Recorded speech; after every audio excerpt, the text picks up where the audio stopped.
Hello everybody and welcome to Forever Rugby on Forever Sport. For today's preview, with Italy take on Ireland this weekend. And Ireland looking to make it go all the way in the Six Nations, a grand slam on the cards after they beat both Wales and France in the opening two rounds. So this is, in theory, the sort of the easy game, the game that they expect not to have an issue with. They have made a number of changes to their side, and Italy welcoming back a couple of big names, and one big name in particular. In this weekend's side. But I think for Ireland, they can't afford to come up banana peel. You know, they have rotated, but they're the number one side in the world, and they need to play like the number one side in the world, which we sort of come to expect really these days. But before we look at the two teams, please do smash like on the video. Please do subscribe to the channel as well. We'll start with the home side.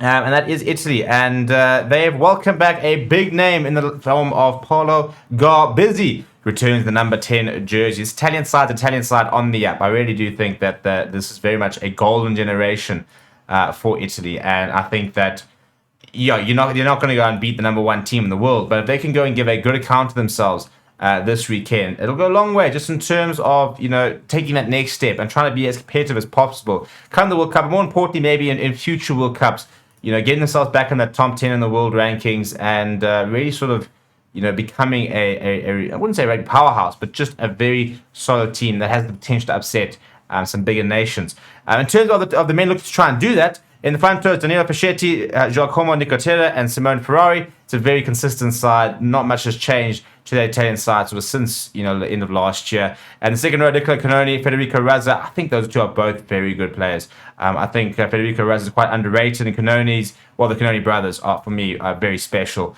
Sebastian Negri is next to heroic captain Michel Lamaro. You've then got Lorenzo Canoni, who I personally think is one of the top number 8s in world rugby at the moment, let alone just Italian rugby.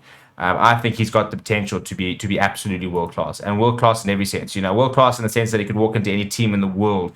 He could be playing for any nation. That kind of level. I truly believe he can become that sort of player.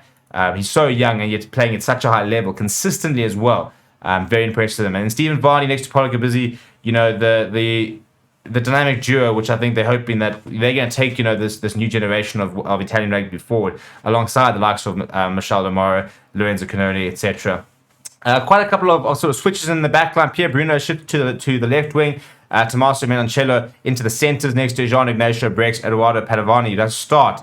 And he starts in number 14 jersey. Andrew Capuzzo will break the player of the year at 15. Off the bench, it'll be Luca Bigi, Federico Zani, and Marco Riccio, Eduardo Iacchizzi, Giovanni Pettinelli, Alessandro Fasco, Luca Marizzi, and Tommaso Allen. They have returned to an orthodox 5-3 split on the bench, as opposed to the 6-2 split we have seen from them during the Six Nations. Then if we look at the Irish lads, a lot of changes. The new captain in the form of James Ryan. A couple of changes at important cases positionally, for example. In the front row, Andrew Porter, Ronan Kelleher, Finlay Bealham continue to start. However, Dan Sheehan is named on the bench. In the second row, Ian Henderson comes in for the injured Tyke Furlong. James Ryan retains his place and gets the captaincy. And Caelan Doris has had a bit of a switch. He will start on the flank this weekend.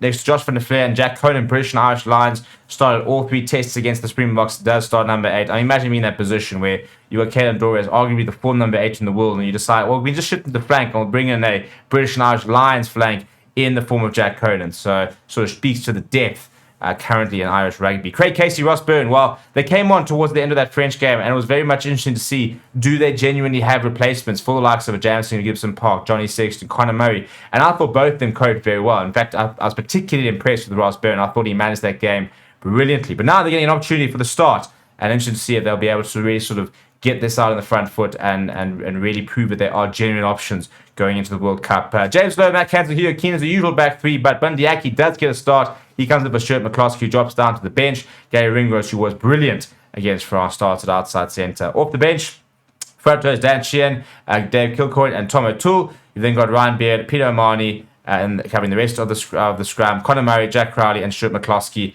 the backline replacements there.